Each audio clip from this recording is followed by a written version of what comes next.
For those of you that think that Gen Alpha is going to be the downfall of mankind because they don't have a lot of skills or they're just too glued to their technology, 1 in 3 adults can't read. They're illiterate, and then out of the people that can read, most of them can't read above a 5th grade reading level. These narratives have specifically been targeting students. Why is nobody talking about the amount of adults not in school, already been through school in corporate America or whatever type of job they're in, that are also using it? AI is not destroying Gen Alpha. For as much as we talk about that AI is destroying Gen Alpha, we forget that AI isn't raising kids in a vacuum, and that there's a multitude of factors behind the scenes of the people handing these kids these devices, letting ChatGPT doing their homework, and the millions of kids zoning out in class that is shaping the way that Gen Alpha learns. And that's what I want to talk about in today's video, not only just how AI has impacted Gen Alpha's learning because the effects are very much real, but also just how this is blown a little bit out of proportion and how this is a symptom, merely a symptom of a bigger issue at hand.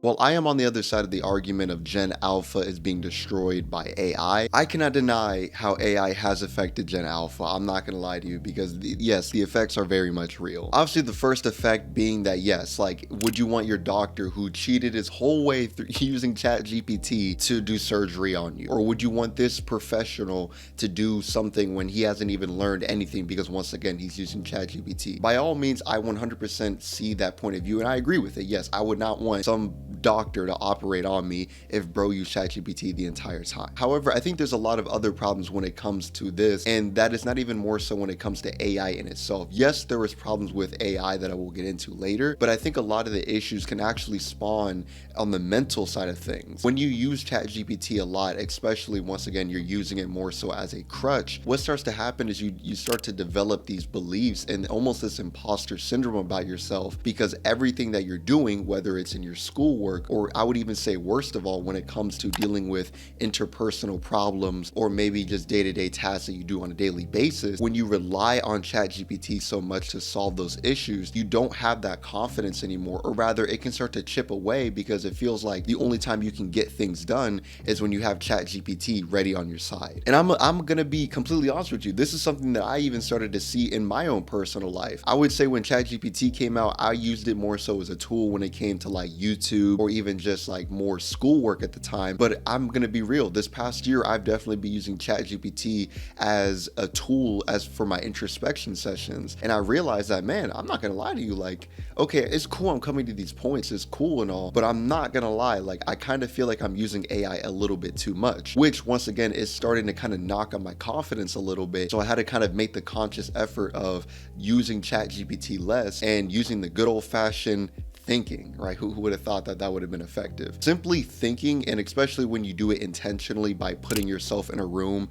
with no TV, no video games, no phone, just no stimulation, you start to realize that one, you can actually think for yourself. Who would have thought? But for two is you actually come to conclusions that are based on your own situation in life. Yes, while you can say your situation and you can describe what you're going through to ChatGPT 100%, but one of the issues that we have seen with ChatGPT is that it is a bit of a confirmation bias, is a bit of an echo chamber. And what I mean by that is that ChatGPT tends to agree with you. So if you are giving problems, especially once again when it comes to things like, am I in the wrong for doing this, or is this behavior I'm doing wrong or right or whatnot, more times than not, ChatGPT is actually going to kind of agree with you unless you specify to ChatGPT, hey, do not agree with me in whatever I am saying right now. Basically, just give me a cold, hard point of view in this. Unless you kind of do that, but which, let's be real, a lot of people are not really going to do, especially when they hop on ChatGPT, especially Gen Alpha. Like, of course, like, their kids are not even really think of that. Heck, I didn't even really know that until probably a year into ChatGPT. It took my friend telling me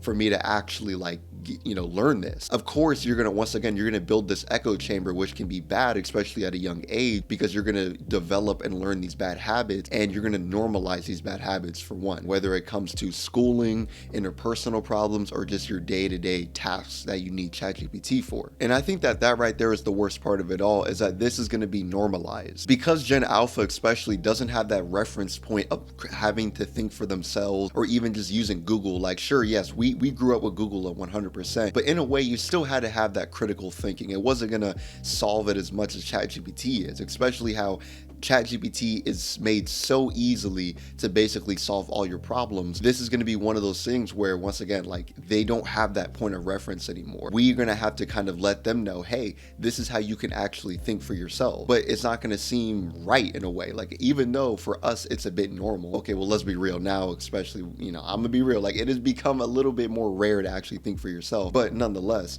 it's still going to be looked at as like some foreign concept to a Gen Alpha person who can just say, hey bro, just ChatGPT that thing. So 1,000,000% I can see the allure toward it. And honestly, from a Gen Alpha perspective, I can see why it's like, bro, why am I going to think for myself when I literally have a device that can not only explain it. Like, it's one thing if it's, it's like Google, like, okay, you have to look at the websites, but it's one thing if it can give you personalized answers. It can basically be your girlfriend. I mean, let's be real. It can be your friend. It can be your girlfriend. It can be your therapist in your pocket. All these different roles that ChatGPT can give to you. I can see the allure. Heck, bro, I'm not gonna lie to you. Like I said, like, I used ChatGPT a lot this past year. Even I can see the allure. So for a kid that can see it and use it for, once again, schooling purposes or even just your personal life, 1,000,000% I can see why I would be using this thing.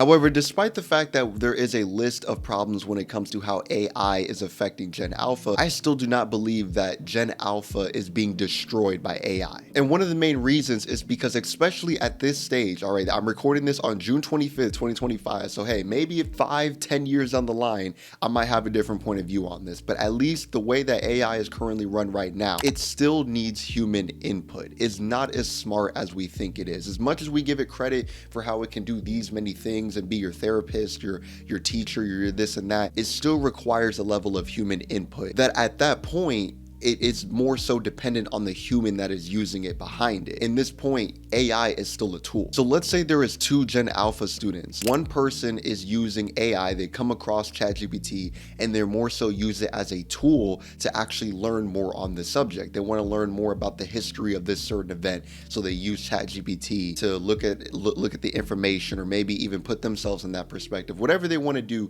to learn the information. And then we have another person who has the same tool, ChatGPT, but instead of using it as a tool, they use it as a way to cheat through their assignment. And let's say they go through the whole school year using ChatGPT as a way to look up answers and ultimately cheat their way through that class. At that point, it isn't the AI's fault that is happening. It is, once again, the human. It is the one student that is using AI as a way to cheat through the school year. And what I'm basically getting at is that AI, just like any other things, whether it comes to money or even video games, AI in itself is simply a neutral thing, but it's the way that we perceive it that is what gives it meaning. Just the same way with money. If you approach money with a good mindset of learning to budget it and learning, that money is a skill, and have a good relationship with money, well, guess what? You're going to be having good financial management. You're going to attract more money, and ultimately you're going to be able to handle money, especially large sums of it. But if you have a negative approach and mindset about money, maybe you view it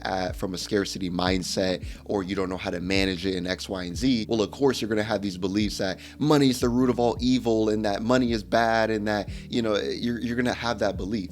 I believe that is the same thing with AI. If you know how to properly use AI as a tool, then I believe that the same way how we talk about the internet and social media and all these different things, you can use it as a tool instead of something that is using you. If you are using AI as simply as a cheat code and whatnot, and you're looking at it to simply look to cheat through your whole school year, or once again use it through your own personal problems, well, at that point, that's that person. That is the person that is influenced by it, whether it's the way that he was raised. Maybe he was raised to believe that you need to cheat your way through this certain assignment or whatnot. Whatever the way he was raised differently than the person that was raised to use AI or social media as a whole as a tool. I believe that if the majority of people was using AI as a tool, especially in the schooling system, to actually learn more of the assignments and to immerse yourself into the lesson, I believe that this discussion wouldn't even really be a thing. I probably wouldn't even be making a video about this. But because this is speaking to the majority of people who use AI with the bad intention and just using it not as a tool,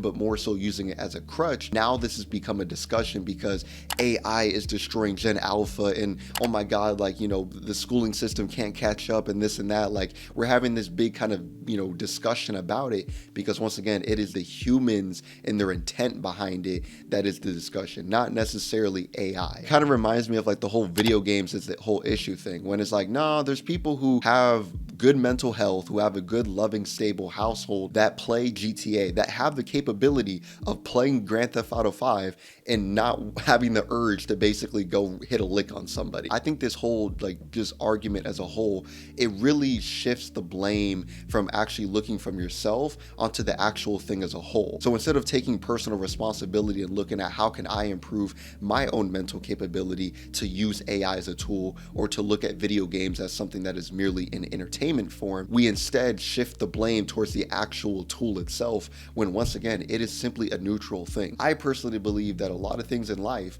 money, social media, video games, food, whatever, everything is simply neutral, and it's the way that you look at it, the way that you give it meaning, that makes it worthwhile. And while we could just blame and easily just bully Gen Alpha for this issue, I do believe that the blame goes beyond just the parents even just raising these kids, and that this right here is just simply a symptom of a bigger issue. Just like in my last point, how I said that the human input matters behind the AI that determines how it's going to be used, there is a lot of blame. Like if we have one big blame pie, there is a lot of blame to go around, and a lot of different things actually. While yes, the user behind it is going to be a kid, especially in this case, we're talking about Gen Alpha, I still do give Gen Alpha a lot of grace in terms of them using AI, because once again, they lack that reference point. And in that case, because I'm not giving a lot of the blame towards Gen Alpha, I do believe that a lot of the blame does go to the parents, because the parents nowadays are just giving their kids an iPad and letting their iPads basically raise their kid. Of course, their kids is gonna not learn any better, because what do they see online? They're gonna see cheat codes. They're gonna see these different videos from social media content creators and all these different things. But when you fail to instill those morals, those beliefs, and these different guidelines, and the confidence for your kid, of course your kid is going to look for the nearest, coolest thing online. And then let's be real, in a lot of that case, it is going to be these content videos on like ChatGPT. I mean, I've probably seen a lot of videos on, ChatGPT cheat codes you can use, and all these different shortcuts, and we see like money glitches and whatnot. We saw these different videos, and I do believe that once again, a part of the blame does go towards these content creators as well, kind of painting this half truth in a way and misleading people to actually think that this is like a reality. And I do believe that some of the blame goes to the school as well. When you have such an outdated system and see this AI thing, and you don't capitalize off of it and look at it to like ban AI, or you kind of have this very just negative attitude towards AI, well, of course the kids on the contrary are going to be thinking, oh, okay, well, I'm gonna use it then. You're challenging my autonomy right now because you're saying that I can't use this. It's like any other thing. It's like if you say like, don't vape, bro, there's gonna be kids vaping in the bathroom. There's gonna be kids, they're gonna sneak in gum and chew it anyway. Like, it's the same thing with AI in itself. And I do believe that if the schooling system had a better relationship with AI, maybe if it was able to use AI in a positive way, and to be fair, there are some schools that have implemented this, I do believe that some students would use it as a tool